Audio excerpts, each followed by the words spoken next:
Hello everybody, this is Fernando for the all-new Ghosts and Spirits Special Edition video.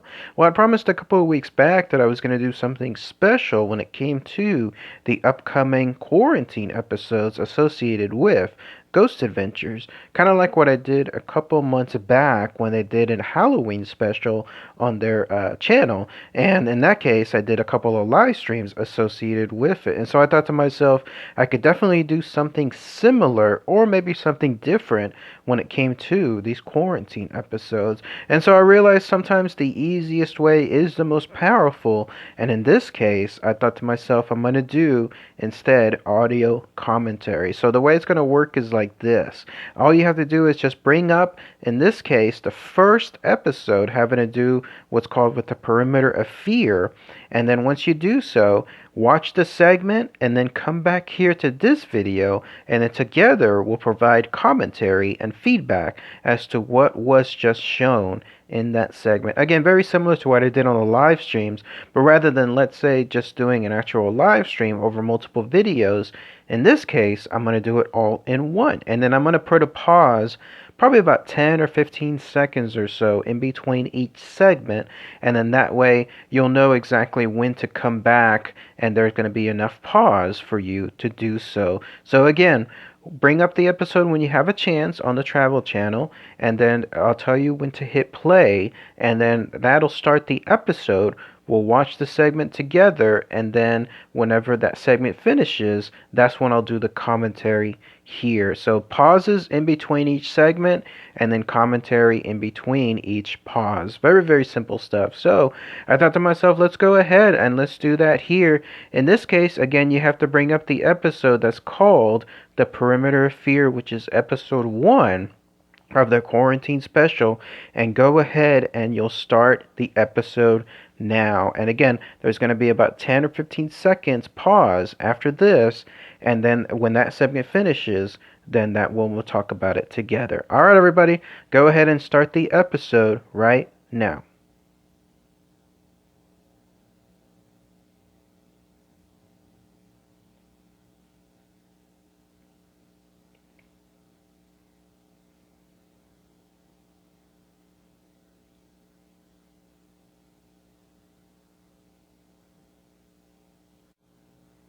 Alright, everybody, we are back. So it looks like segment 1 just finished when it came to the premiere of this quarantine special edition video, The Perimeter of Fear. So let's go ahead and let's talk about that segment, and I'll give my thoughts on it here. As you can see, it started off with Zach driving down Las Vegas Boulevard, the famous Las Vegas Boulevard, and it was 100% virtually empty.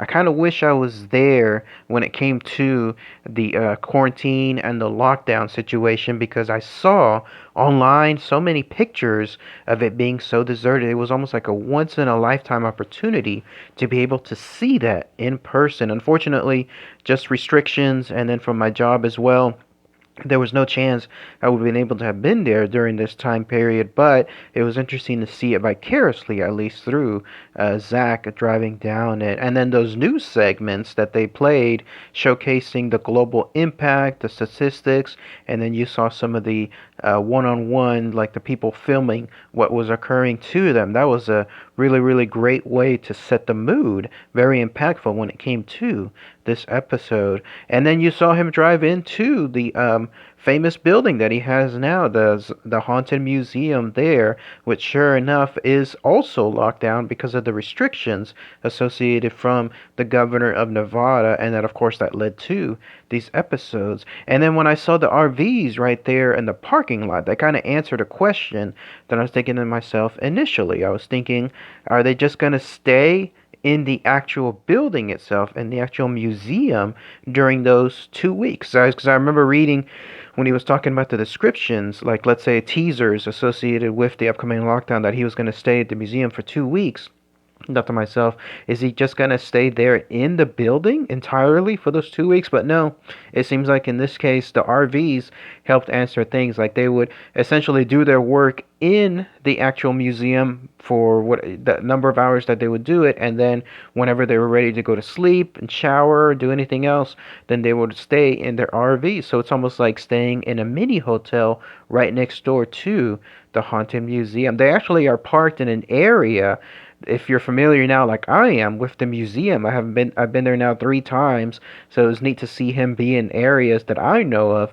That's the location where it's towards the exit area. So if you're exiting the building after the tour finishes, you exit towards the parking lot location, and there's that one. There's actually two parking lots there. There's the entrance parking lot, and then there's the exit parking lot, and then that's the one where their RVs were staying at. So if I was there in Las Vegas and I happened to be, let's say, there when they were filming, I would have seen those RVs in that particular area. And then it looks like the Dr. Kevorkian room and the bus are going to be part of the main focus for this episode. And sure enough, it showcased like several clips associated with some of the people fainting within that location. I've never actually had anything happen to me there within the rooms themselves. Again, I've been there 3 times, so I've been in the room itself 3 times, both of those rooms, in fact, and nothing really occurred to me. But those clips that you saw did play within the tour as well. They would play them in certain segments of the tour, and then, of course, I'm sure as soon as new people, let's say, faint on some of the future tours, and something bad, like this happens to them, then I'm sure they'll be showing those clips going forward too. But never really impacted me.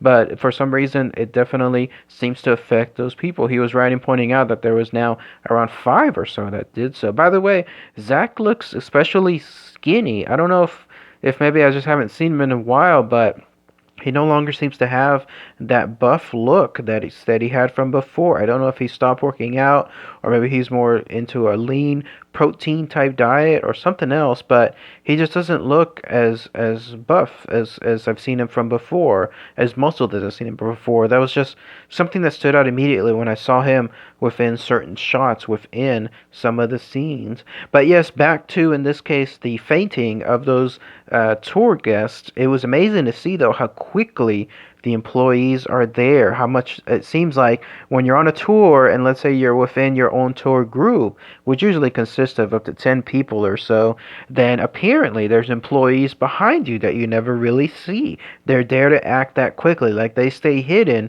probably following each tour group to make sure that everything is A-okay. And then that way, if something like this happens where someone faints, they'll be able to act immediately, and then that way everything is taken care of as soon as possible.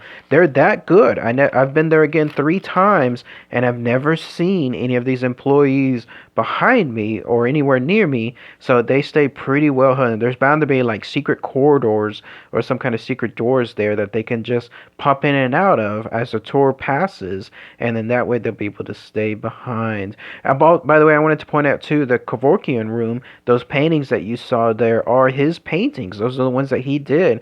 So not only was he practicing, in this case, his medicine, his Dr. Death medicine, but he was also an illustrator. He was a painter. And so when you go see that room sometime in the future, look at those paintings. Those are his paintings as well.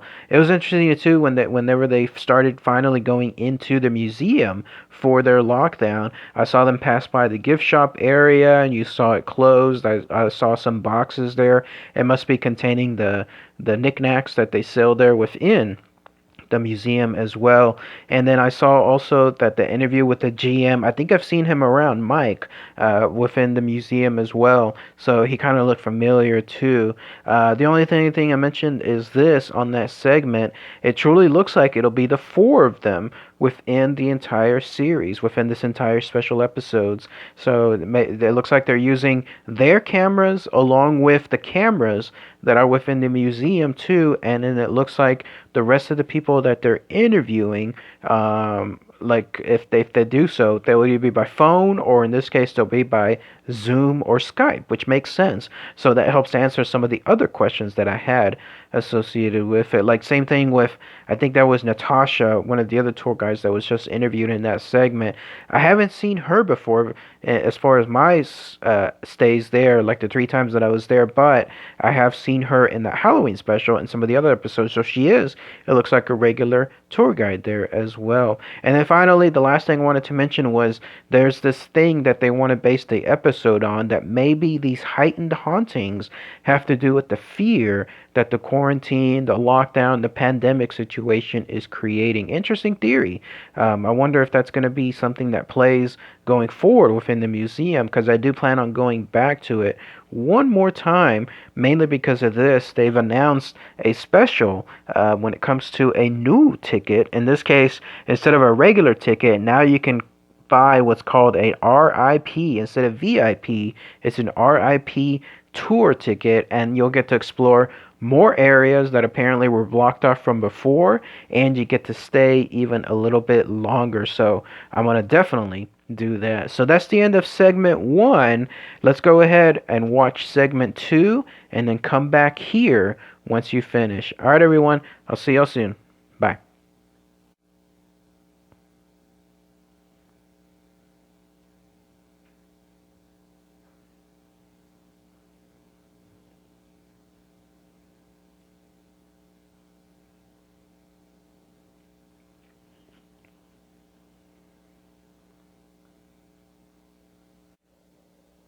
All right, everybody, welcome back. So, segment 2 just finished, and that was a pretty powerful segment. Lots of great stuff to talk about there. For starters, it started off with him discussing, Zach in this case, discussing having all the dolls, all the haunted dolls, put together later on in the episode. So put them all in one room and then see what happens. Very fascinating stuff. So it showcased a doll named Gretchen, which I've never actually seen there before. I don't recall seeing it at all. If it was, it wasn't shown. Like in this case, like as a particular part of the tour, just maybe something as background dolls, because there's a room there full of dolls, and maybe that's where Gretchen was, but I don't recall Gretchen being shown at all. Same with the other doll, Cynthia with those eyes. I mean, there would have been something like in terms of a noticeable doll like that, but no, I don't recall Cynthia being shown at all either, or even highlighted throughout certain parts of the tour. Lily, yes, she was shown. In fact, she is the first doll you see whenever you walk into the Haunted Museum for the first time, and that's because it's in the first room that you walk into. And so Lily is there, and I've seen her 3 times now, and I've even gotten really up close to her, but I never really felt anything as far as anything, let's say, bad or negative associated from her. And then, of course, Peggy. Peggy is one of the big attractions there within the Haunted Museum. Absolutely, I've seen her. I've met her 3 times now. Very interesting when you meet her, actually, because you have to follow a procedure. You have to say hello when you first walk in, and then you have to say goodbye when you're walking away, because they absolutely treat Peggy as if she is a living entity, which she is. And that's because of the fact that there's an EVP recorder there, something with a speaker as well, and she's constantly communicating with any guest that's within the room to see her. So she may communicate with you if you go see her. She may not. She actually has had once communicated with me. She said hello. I said hello, Peggy, and then she said hello right back to me right afterward. I was the only one saying hello also within the group that I was in. So that is proof enough for me that Peggy was seeing me and she was communicating with me at that point. Never really felt anything negative associated with her either, but then again, I don't really have any bad feelings or any kind of, let's say, negativity towards spirits. I'm not there to provoke them. I'm just there to be in contact with them, and that's about it. So great. As far as the idea of having all adults together, then yes, indeed, that'll be very, very fascinating to see. Now, I have seen also clips of people being shown like what happens when they enter that room. What's fascinating is that some people don't even go into the room. That's how much Peggy has when it comes to her notoriety. Like they don't even want to do it. So two times that I can recall where people have not gone into the room when the tour guide says, now's your choice. Like, if you want to go into the room, you can. If not, that's perfectly fine. You can stay outside. And that's where they have stayed outside. So, quite fascinating on that part. And then the next part of the segment went into this. That noise that Zach heard, it looks like he heard it from the room that involves what I consider one of the absolute most fascinating parts of the entire museum.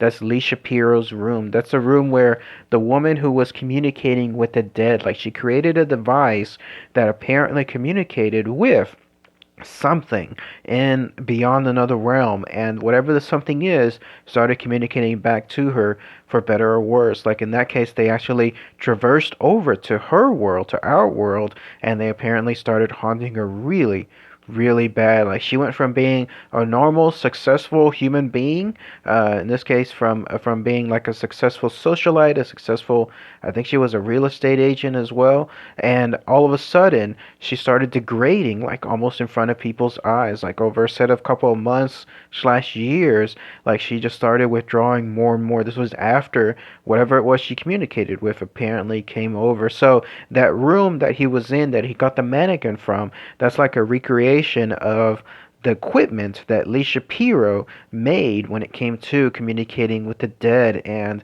it was interesting to see the mannequin for the first time, like in all of its glory. Like I've only seen the mannequin from behind, but here it was in this case, being carried by Zach, and you got to see how it looked like from the front. And so he put him in the room, actually, that's next to Lee Shapiro's room, and that's the yacht room, as he described it. That's the Natalie Wood exhibit. This is another major room that's focused there in the museum, and that's because of the tragedy associated with Natalie Wood. It looks actually different now than when I saw it last time, so it goes to show how constantly changing the Haunted Museum is, because some of the exhibits there that they were pointing out in that segment, I don't recall seeing at all. And this was just a couple of months back when I was there the last go around. So it's constantly, constantly changing. But yes, he put it in that room, and then it was fascinating to see how much of an impact, an immediate impact on a worldwide basis that happened with that other guy, Dennis, that captain that was there within that yacht, that fateful night that Natalie Wood was either murdered or she died by accident. Take your pick, like when it comes to that, because there's still a lot of controversy associated with how she died. But yes, having that room messed up a world away because of apparently what she was interacting with him, in this case Dennis from across the world, Natalie's ghost in other words, was interacting with him from that far away. That was pretty freaky. That was pretty scary. I've never had anything happen bad to me within the room, never sensed anything, never felt any kind of ill will when it came to that yacht room. But it was amazing to see how much power apparently that, in this case, whatever is in that room can have if it doesn't like something occurring there. Speaking of Dennis, it was a little bit sad to see how he felt about that night too. It's clear that he definitely considered her a good friend, and that he regrets not being able to do what he could on that night. It's one of those things, right, where if something it happens to you in life and you wish so much that you could just go back in time and change things when you had a chance. It seems like that's what was happening with Dennis when it came to that fateful night from Natalie. So I think she should still be there within the exhibit, within that room. She probably haunts that room to this very day. And the next time I go around there, I'm gonna try to say hello to Natalie as well. But very powerful segment when it came to it. Let's go ahead and I'll pause it here, and then we'll watch segment 3 together, and then come on back once we're finished, and then we'll talk about that segment. All right, thanks everybody. See y'all soon.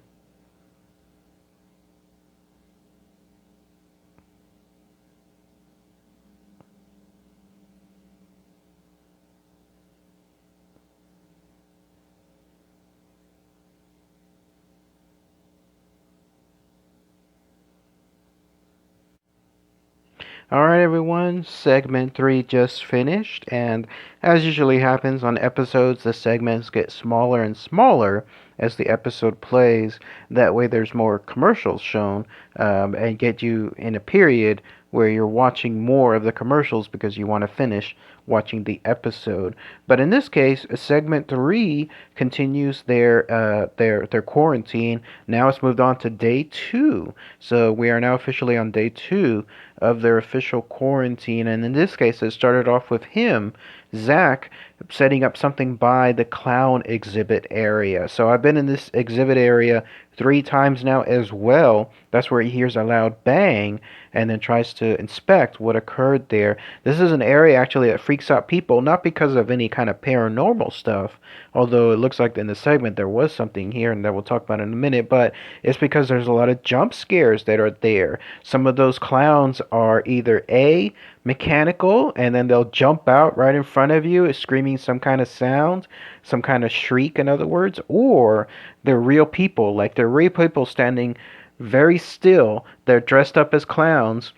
You think that they're a statue, and then the closer you get to them, right when you're on right upon them, then that's when they'll jump out right in front of you, and then they'll grab you, or they'll do something like a jump scare as well. So watch out when you're in that clown exhibit area there at the Zak Bagans Haunted Museum. Keep that in mind. You're gonna definitely have something like that happen. The last time I was there too, the it was changed a little bit where now there's a clown that follows you from behind, and they creep up as close as they can from behind you and then try to scare you. I don't really scare easily, so he didn't scare me, but I still could see how others could get really, really scared. But now, in this case, Zach looks like had one of his first captured paranormal experiences. In this case, that XLS camera or X camera, I forget what it's called, but there they saw that it was focusing on one of the clowns, and then a figure appeared, one of those stick figures, showcasing that yes, something was truly there,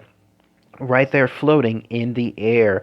Those are really freaky. I love it when they use that particular evidence within the episodes, because I think it's one of the best ways for them to capture evidence, and then that way you can see in real time something like that right in front of you. And then that was freaky to see that thing just go back right into the clown and then disappear right after. So there it was floating in the air, invisible of course to us, but to the camera it wasn't, to the X camera, and then it jumped into the clown and then it was gone. Who knows what it was, but it's definitely something that's haunting that location. I'm gonna have to pay attention to that clown the next time I go there, because that clown now had a truly haunted thing, an entity of some sort, right there within it, and who knows if it'll affect it afterwards. So I'm going to definitely pay attention to that too.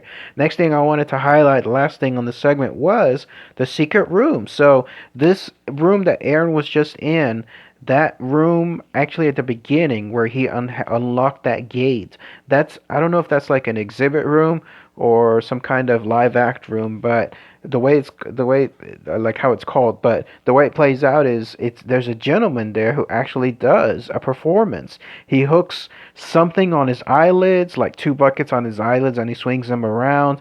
Then he takes a nail and he hammers it into his nose, and you get to see that happening right in front of you. So it's not for the squeamish, but he does that, and he does it pretty well. I've seen him now 3 times as well within that exhibit. So that's the room that Aaron was in, but it was fascinating to see the actual secret room. I've never seen this secret room, never heard of it, but there it is tucked away within the corner, and you see Aaron go under it or go into that tunnel. That tunnel was really interesting. Like, why is that tunnel there? Like, why specifically was it there at all to even to even exist? Like, was it there from the beginning, at the beginning of the house, or was it there added on afterward with Zach? Who knows? But in this case, anything involving a secret room with a secret tunnel, it instantly brought me back to 2 things. One was that secret room that was within the Amityville horror. If everyone knows about the Red Room,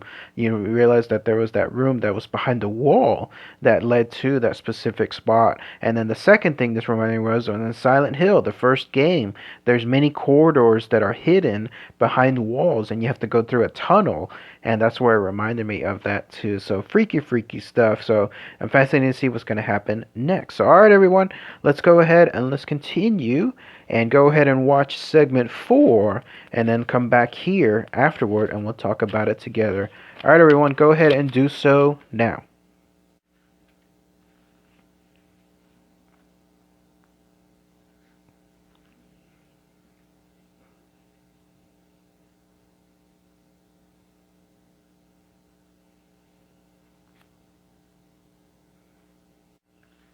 Alright, everyone, another quick segment when it came to segment 4. In this case, it finally looked like they started their investigation of the Dr. Kevorkian room, the Dr. Death room, two rooms actually, one containing the almost like mock waiting room that you would normally see at a doctor's office, and then the next one containing the van, the infamous van that Dr. Death himself drove, and it also did some of his assisted suicides in. Interesting though that the waiting room area looks more empty now. Maybe it's because I've only ever seen it from a vantage point of having a bunch of guests in there, but without anyone in there, it looks very empty. It's just pretty much just stuff adorning the walls. Once again, those paintings that you see within that room, those are his paintings. Those are the ones that he in turn actually painted. And then you saw Zach in this case trying to command a ghost to appear, even telling the ghost as the owner of this building to appear on his command. I kind of like shook my head just on that one, only because you can't really tell a ghost to appear whenever it wants to. Doing this now for a couple of years, when it comes to my ghost hunts, you'll realize very quickly that anything involving ghosts, they have a mind of their own, and they'll appear when they want to appear, and that's it. Like, even if you spend the whole night without ever seeing one, it's not like that'll force the ghosts to come out. They will only do so when they want to. There could be a bunch of them that night, or there could be none at all. It reminded me of the time period where I was in Galveston, or was it Corpus Christi? I think it was Galveston actually, and there was that haunted mansion that was there, and we had a lot of activity there that night. And then another night where I was in Gonzales, Texas, there at a prison museum, we had zero, absolutely zero that night. So it's pretty much luck's draw when it comes to who's going to be doing what in terms of ghosts. But yeah, the room definitely looks much smaller than it was from before. And then as far as the secret room that Aaron was in, it looks like it's also a very small room. It looks new to me. Like, it doesn't look like it was part of the mansion or the house from all those years back, because the wood looks especially new. Makes it seem like it was built to accommodate some of the extra rooms or some of the modifications of the rooms there that Zach was doing, because that staircase, it looks like that room is basically built around the staircase or underneath the staircase, so it's just an extra space underneath the actual staircase, but everything looks brand new. But it was fascinating to see that noise being thrown from somewhere in the other room, in the exhibit room or the exhibition room. But I also like seeing this Zach's new neat little toy, the Ovilus 5. That's a pretty kick-ass toy. Not only apparently does it allow ghosts to draw, but they allows them to write and then also say things. So how about that, all in one?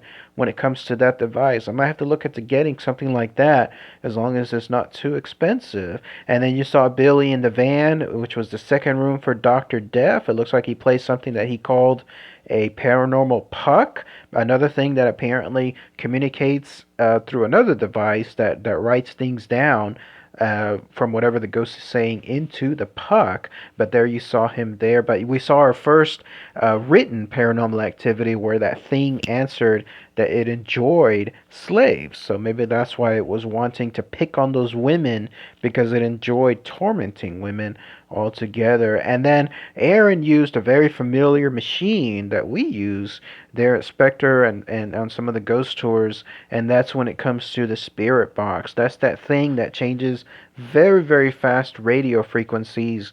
I think it's around 5 to 10 frequencies per second, and then it's supposed to spit out words, random words, but otherwise words that make intelligent responses. And then you got to see an intelligent response with telling him not to look back, not just once, but twice when it came to whoever that ghost was. So, very cool stuff when it came to that, and then it ended with the orb passing by Aaron's place. So, good paranormal activity, at least when it comes to the investigation so far. All right, so let's go ahead and let's watch the next segment, segment 5, together, and then let's go ahead and we'll come back here in just a few moments. See y'all soon, everybody.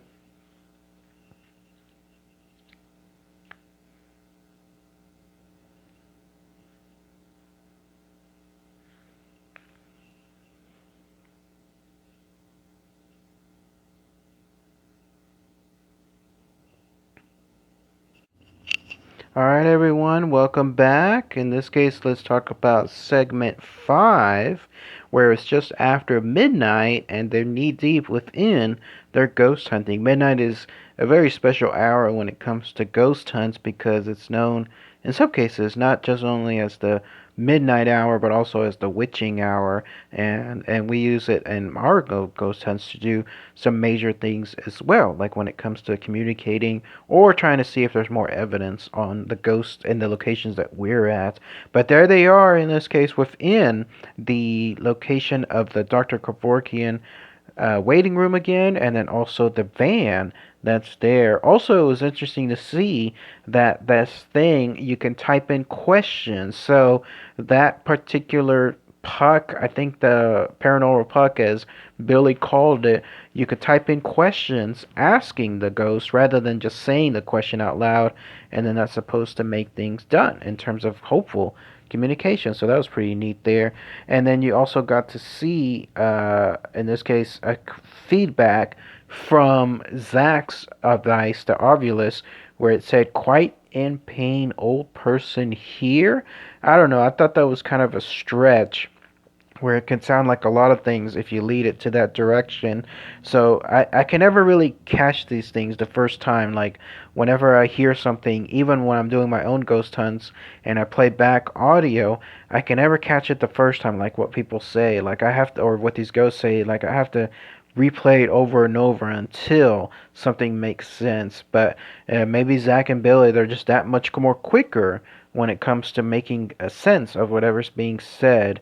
And then there's Aaron getting touched, it looks like, by a ghost, and he's always quickly overreacting to everything happening to him in shock, and then also yelling out things, it seems like, because of what occurred. But it's always funny to see he's the one that gets the most excited when it comes to these ghost hunts, the most eccentric too. But that was pretty funny stuff. But see him jump like that. I've never been touched by a ghost. Well, actually, yeah, there was a ghost there in Seguin, Texas, there at the Haunted Magnolia Hotel. A woman ghost actually lightly brushed her hand on my left shoulder, or my right shoulder, I'm sorry. So I never ever forget that experience because it felt very cold, very, very cold. And there it was, gently breezing against my right shoulder very purposely, just like if you could imagine a person doing so. In this case, that was the woman that was doing it. So very, when Aaron got touched by the ghost there, then I got to know essentially what he felt at that point. Now, as far as the next set of paranormal experiences, the name Gail was mentioned. That was fascinating because that is a very intelligent response. And then, absolutely, whenever they were looking up the names of the victims, or if you could call them victims, or the patients of Dr. Death, one of them had the name of Gail as well. So, very intelligent response. It makes me want to actually try to investigate that area then myself. Like, if I ever have the chance, I would love to investigate both the waiting room where so many people have fainted now within the haunted museum, and then also the Dr. Death van room as well because of the huge paranormal activity. Who knew that all this stuff was happening there too? So that's definitely something that I want to try out later on. All right, everyone. So let's go ahead and let's watch the final segment, segment 6 together, and then we'll see and wrap up everything as far as this special edition quarantine lockdown episode 1 video. All right, everybody. See y'all soon.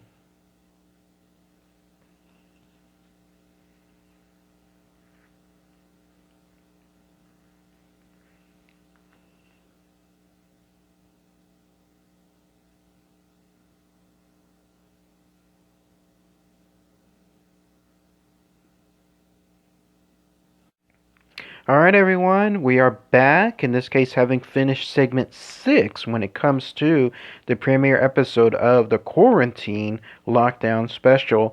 And here it looks like they finally started the Haunted Doll experiment. It was pretty neat to see those keys that they have for Peggy's display case. I like how they even have the little note on there, Peggy the doll. So I always love seeing the behind the scenes stuff when it comes to regular maintenance associated with like exhibits or stuff involving entertainment factors, because when you peek back the curtains you realize how much mundane stuff is truly tied to it. In this case, a set of office keys make up actually Peggy the doll's display case, but there they were engineering everything together in terms of getting all the dolls together. And then once again, or actually in this case it looks like they went to an art gallery. I've never seen that art gallery before. It's never been featured on any of the tours. I don't recall anything about the art gallery itself. It looks like it truly is just a place that has some displays, some neat looking artwork, but that's about it. I don't recall anything else there that stood out within the room. So maybe this is an area that's brand new.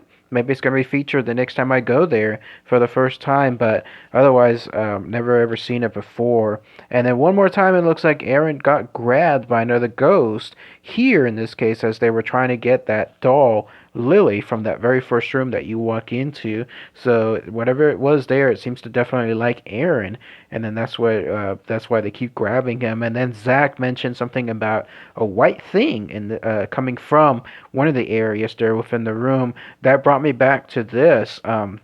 That room that Lily is in, apparently during the Halloween special, and then also in other circumstances, stuff had made their presence known when it comes to something being there in that room, and it's also child size as well. So maybe that white thing that appeared before Zach while it was grabbing Aaron, could it be tied also to some of the other past experiences there? I've never felt anything in that room either. If anything, it feels more like an exhibit room rather than anything paranormal, but it looks like it definitely has some activity there too. And then finally, all the dolls put together. It was kind of freaky to see them all at once just staring back at you. And of course, Peggy is leading the way when it comes to her being on the left hand side. And that nice camera, it looks like it's called the SLS camera, finally captured something by Peggy. Really freaky too.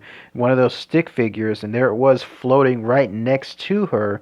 And then all of a sudden it started to grow. What freaks me out more about these stick figures is the way they move. Like they almost seem to work like in some kind of Silent Hill freaky manner where they're working in these jerky motions. And then if you were to see something like that live in front of you rather than, let's say, invisible, I'm sure that would cause people to run out of the room screaming. So here you saw it again, once again appear, and then it seemed to elongate. It seemed to have like these long legs with a very tiny short body, and that even added more to the freakiness factor. So that was also pretty interesting. And then finally, it ended with the Spectrum photo, which captured something else by one of the dolls, maybe the size of a child, also, or a baby, hanging behind one of the dolls. Could it be one of the presents, or could it be a presence of one of the spirits associated with the doll? I think so too. I do believe those dolls are haunted. I think that there's definitely something paranormal that can be associated with them, especially with Peggy the doll. So there's no joke when it comes to those dolls. You definitely want to be careful when it comes to that kind of stuff. And then that was it. The episode ended rather abruptly And now it's going to focus on episode 2. Here, it's going to be day 3 of their continuation of the lockdown. And then it looks like they're going to be experimenting or moving towards the house that's next door. I had no idea that there was a house, an abandoned one, right next to that location. I've seen the surrounding areas, and I could have sworn that one of the surrounding areas is an office, but maybe it's on the other side, and I just never really explored that location. But looks like it's now going to be Zach's property, which is really neat stuff too. So that's pretty much it, everybody, when it comes to episode 1 of the quarantine special, Perimeter of Fear, my audio commentary for it. I can't wait to do, in this case, episode 2, and then we'll be able to talk about that together and then see how that goes about. Episode 2, Episode 3, and Episode 4. So we're going to have a total of 4 episodes all together to talk about soon. Very fun, very excited stuff. I had a good time doing this, and I hope you did too as well. So I look forward to seeing everyone for those future episodes. All right, everybody. Thanks again as always. Take care.